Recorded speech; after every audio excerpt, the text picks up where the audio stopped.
Assalamu alaikum everyone, how are you all? I hope you all are very well and fine. Today I am just going to tell you about pronoun, what pronoun is basically.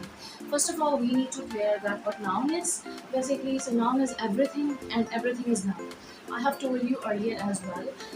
The detailed video will be mentioned in the description and you can watch for more convenience.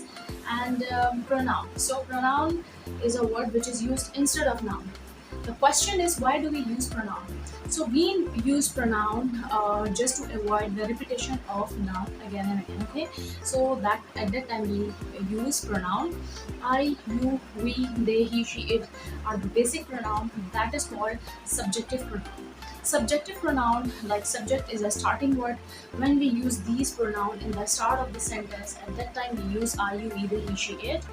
And when we use at the end of the sentence, so it will be converted as objective pronoun. An objective pronoun is I is equals to me, you is equals to you or yours, he is equals to him or his or him, and she is equals to her, and it remains it.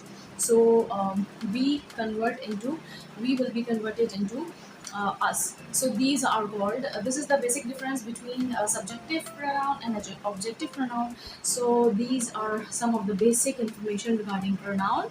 So your task is to just write down all the things which is being told to you. So inshallah ta'ala, I will see you soon with the kinds of pronoun, that is relative pronoun and reflexive pronoun. So till then, just keep working hard, keep working smart, make notes, practice, and just do let me know in the comment section that what have you learned so far from my videos, so that I will be more encouraged inshallah ta'ala, and I will come with more informative videos for you guys. Thank you so much for watching. Allah Hafiz. Fi amanillah.